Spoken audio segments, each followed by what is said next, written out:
Irmãos, vamos abrir a Bíblia no livro de Atos, capítulo 4, versos de 32 a 37. Atos 4, 32 a 37.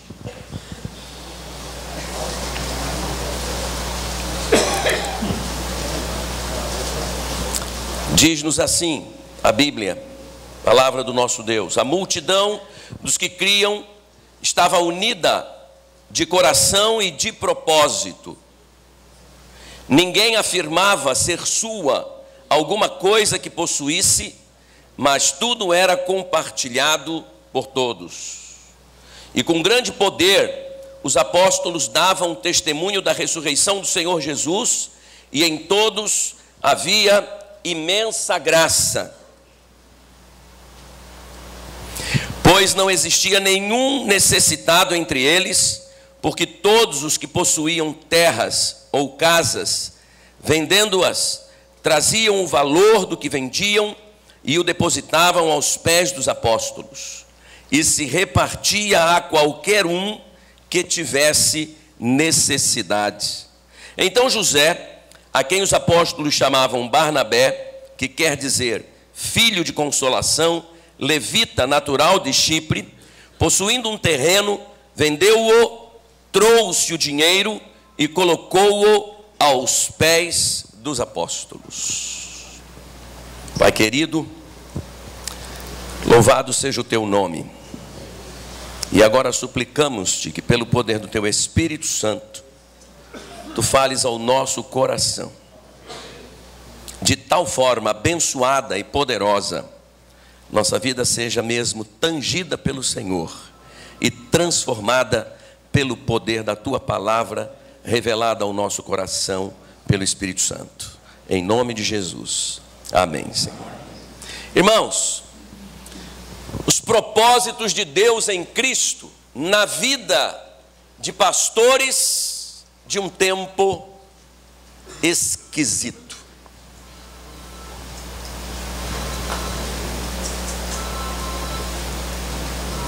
Há pelo menos 3 propósitos maravilhosos nesse texto, da parte do Senhor para nossas vidas, neste tempo tão difícil em si mesmo, tão difícil para a família, tão difícil para a igreja, perigosamente difícil e esquisito para as instituições que fazem a gestão formal da humanidade, a gestão formal da sociedade, no meio de quem somos igreja, como pastores do povo de Deus.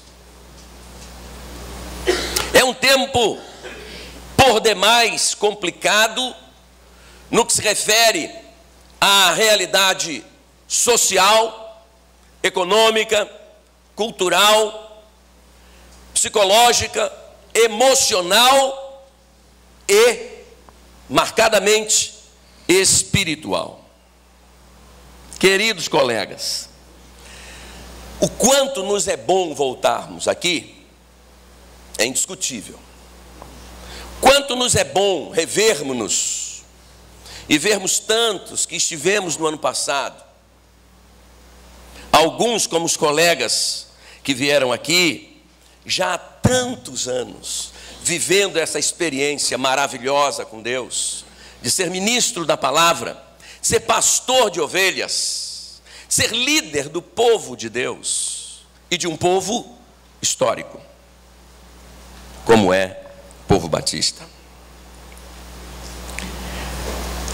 Muitas coisas aconteceram neste ano, muitas lutas, muitas vitórias, muitos desafios, problemas tremendamente opressores, machucados sentimentais, mas também muitas vitórias, muita alegria, A Bíblia diz que há alegria no céu quando um pecador se arrepende, e a gente sente uma alegria tremenda no final de um culto de domingo, no final de um culto evangelístico, no final de uma evangelização pessoal, no final de uma abordagem informal, numa família, numa visita familiar, quando alguém diz que entrega a vida para Jesus. Esta alegria, que não é pagável, essa alegria que não é mensurada economicamente, é nossa. O privilégio dela é nosso. Em meio a todas as lutas e todos os desafios do ministério, esta alegria que não está à venda nos shoppings, essa alegria que não está lá nos cofres do Banco do Brasil ou do Bradesco ou qualquer um outro, é nossa. Ela é uma dimensão daquela palavra difícil do apóstolo Paulo, de que ninguém é idôneo para esse trabalho. Ela está na dimensão de um resultado daquela palavra muito complicada também, mas que nos privilegia, nos alegra, nos empolga, de que é uma obra excelente a que fazemos. Ela é específica do ministério que Deus nos deu. Este foi um ano de mais terremotos. Foi um ano de outras tsunamis. Foi um ano de catástrofe na nossa serra. Foi um ano de morte de crianças em escala na escola de Realengo.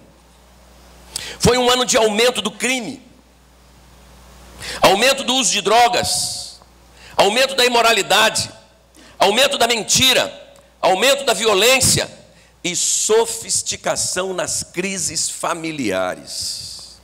Enfim, um ano facilmente caracterizado como esquisito. Para definir um tempo como o nosso, eu tentei não usar esse termo. Eu tentei achar um termo que não fosse tão impactante, tão chato de ser ouvido, e traduzisse a realidade desse tempo. E confesso que não fui convencido. Deus não quis me deixar ser convencido por um outro termo. Haja vista o que vou lhes dizer. Quando fiz o esboço dessa palavra, comuniquei à rede de intercessão da igreja. 22 homens, 22 irmãos e 23 irmãs. Um time de 45 intercessores. Mandei por e-mail, mandei no torpedo, mandei por telefone. Muita gente estava orando. Meia hora depois que uma irmã recebeu essa mensagem, ela disse assim, mandou um torpedo: pastor, tempo esquisito. Em Araruama, uma mãe está sendo denunciada por atentar contra suas filhas gêmeas, de 1 ano e 7 meses. Aqui em Araruama, na nossa região dos lagos. Aí ela colocou embaixo da mensagem: tempo esquisito mesmo.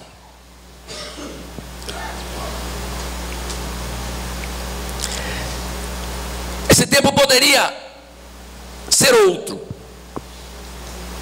Esse tempo poderia receber um termo mais adequado. Esse tempo poderia ter um adjetivo menos chocante. Mas pelo menos por 2 razões ele tem que ser esquisito. A primeira é por causa da sua linguagem. A linguagem desse tempo é esquisita. A linguagem dos jovens é muito esquisita. Você já pensou? Um casal de noivos, o noivo se referindo à sua sogra e ao seu sogro e a noiva se referindo à sua sogra e ao seu sogro, chamando-os de tio. A gente pensa que é só uma terminologia afetiva. Não é não. É medo de ter um sogro. É medo de ter uma sogra. É uma esquisitice desse tempo. A gente pensa que é só a troca do termo. Não é só. Há por trás de cada palavra, ou no meio da eclosão vocal das palavras, uma mensagem muito pesada. Tio. E aí, tio? Sabe? Fui. Sabe o que é isso? Quando diz fui, já foi mesmo. É com medo de que o pastor, não, venha cá, eu quero falar com você. Já foi. É meio esquisita. A linguagem dos nossos adolescentes está esquisita. Eles não têm segurança para falar, estão inseguros para conversar. A linguagem ensinada às nossas crianças pela mídia, via de regra, inconsequente, é esquisita. A linguagem dos adultos é muito esquisita. Voltava de uma imersão missionária em Sumaré, semana atrasada. Eu, pastor Siqueirinho e pastor Charles, entramos numa churrascaria em Resende para almoçar. Eu fiquei com vergonha de mostrar a eles o que eu estava vendo. Estava na hora do noticiário, um deles estava focado na televisão, no noticiário, o outro estava se servindo e havia um grupo de executivos de uma daquelas indústrias ali daquela região almoçando em duas mesas juntas do nosso lado esquerdo, assim. Irmãos, a conversa, uns 5 homens e umas 3 senhoras, mas que coisa esquisita, falando alto, o palavrão daquele mesmo que você não merece nem que eu pensasse nisso aqui. E elas estão ali comendo e conversando com eles e repetindo. Um negócio esquisito. Bom, poderíamos mudar. Se fossem marido e mulher, não era para usar aquele termo também. Mas são colegas de trabalho, estão com o uniforme, estão com a blusa, a roupa da empresa, com aquele crachazinho da empresa. Mas é uma linguagem tão esquisita que não estão nem aí para a possibilidade de, com aquele linguajar, representar mal a empresa. Nem tiraram o crachá. É porque virou natural. É porque é normal. Entrei no elevador para ir ao consultório de um dentista, diácono da igreja, e dentro do elevador, uma conversa entre um casal, quer dizer, não era um casal, um homem e uma mulher, também de profissionais, ali do edifício comercial em que entrava. Aí eu fiquei olhando para o elevador, fingindo que eu não estava ouvindo, porque se eu olhasse, muita gente me conhece na cidade, eles iam dizer, pastor Heber, o senhor está avexado porque eu falei isso com ela. Para não ter que haver esse tipo de constrangimento, fiquei olhando para o ventiladorzinho lá do ventilador. É uma linguagem esquisita, é um tratamento, é um relacionamento vocabular esquisito. A linguagem da internet é tremendamente esquisita. E a este fenômeno de esquisitice da linguagem dá-se o nome de esquizofasia,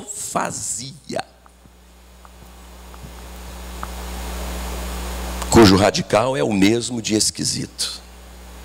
A segunda razão para caracterizar esse tempo como esquisito é o pensamento deste tempo, o pensamento dos pais. Fica aí com sua mãe, se ela não resolver o seu problema, eu é que não posso resolver.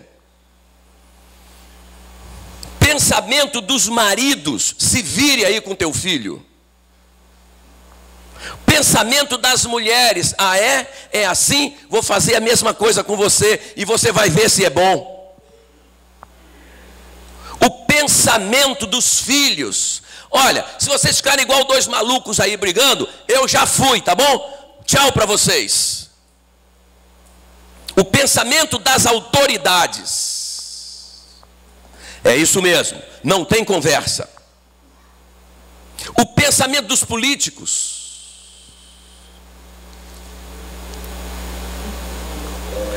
O pensamento não estou colocando agora dos, irmãos, de líderes religiosos. É em mim mesmo que eu tenho que pensar. Já ouvi. Não falei dos, falei de líderes religiosos. Aliás, deveria estar usando só a preposição de, sem o artigo desde o início. Me perdoem. O pensamento dos que detêm o poder da mídia. Não, nós queremos é estourar tudo mesmo. Nós vamos arrebentar com tudo mesmo. O que importa é a pontuação da audiência. O que importa é a pontuação da atenção dos telespectadores.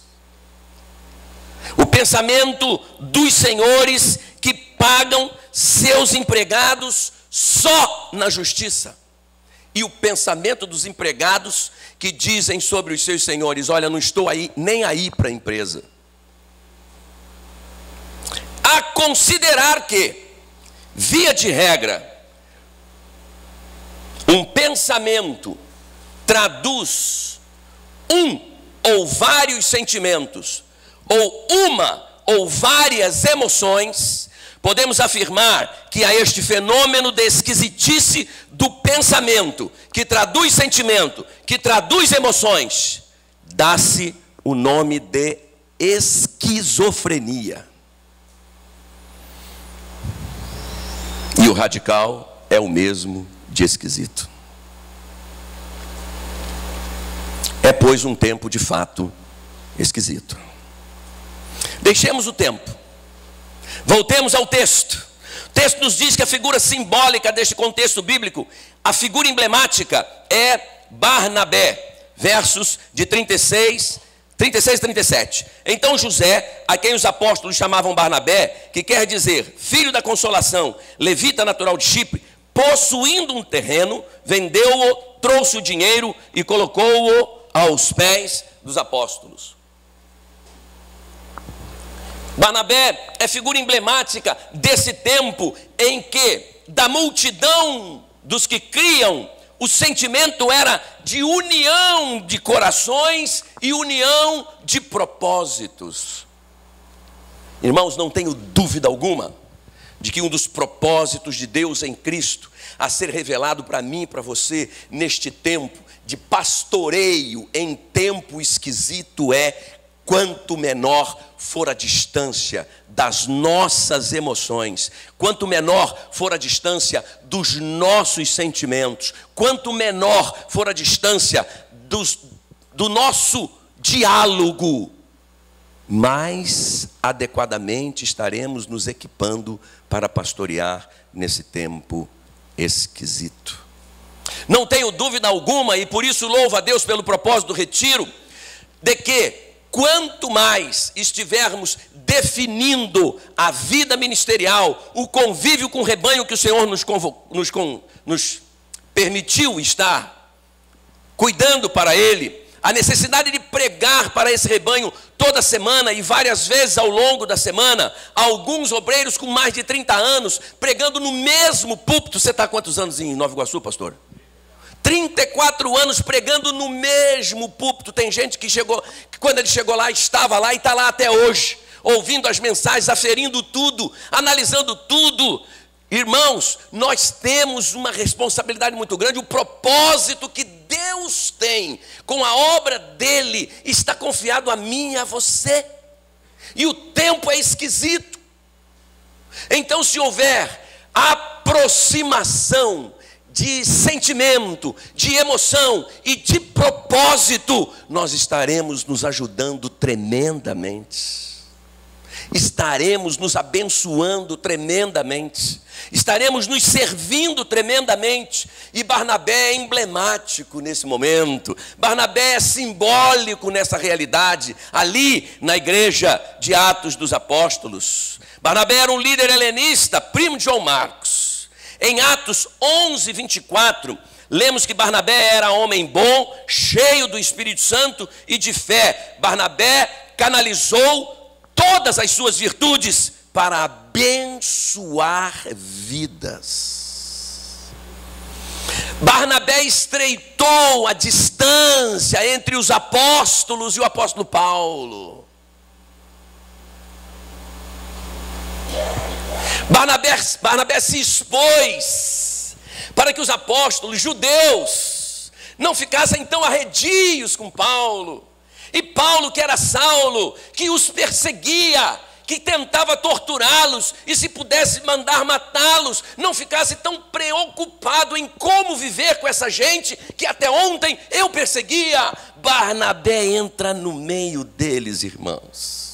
E não é um Pedro que escreveu as cartas, não é um João que escreveu as cartas, não é um Paulo que escreveu tanta coisa. É só o Barnabé. Mas muita coisa não teria acontecido se esse homem não assumisse o propósito definido com Deus de abençoar vidas e estreitar a distância entre elas. Em Atos 9, 27, lemos que Barnabé agiu entre Saulo de Tarso, já convertido, e os apóstolos, testemunhando da conversão dele, levando os apóstolos a conhecê-lo pessoalmente. Foi Barnabé quem representou os apóstolos em Antioquia e que, com sua influência, levou Saulo a interessar-se por aquele trabalho, desenvolvendo assim sua vocação para o trabalho junto aos gentios. Foi Barnabé o companheiro de Paulo na sua primeira viagem missionária entre os gentios.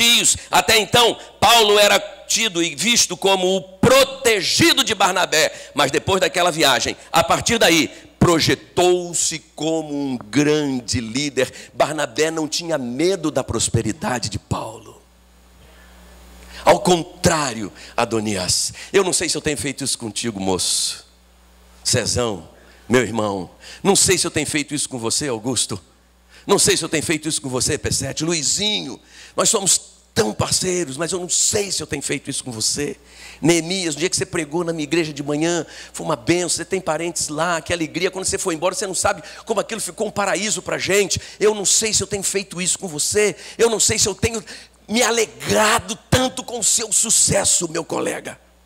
Mas eu sei, a partir de ter a responsabilidade de vir aqui conversar com você, mercê da graça do Senhor, e tem que ser para a glória dele, e em nome dele, eu tenho que te dizer que é o que eu preciso muito mais, querer o teu sucesso e me alegrar com as tuas vitórias. Barnabé não estava nem aí para o sucesso do apóstolo Paulo. Deu a sua vida em oculto, em silêncio, para que Paulo fosse o que é. Eu não sei quantos pais anseiam pelo nascimento de seus filhos para colocar-lhes o nome de Barnabé, pastor Robson. Mas sei que tem muito pai que está doido para o menino nascer, e nascer menino, um homem que eu vou botar Paulo. E foi por causa do Barnabé.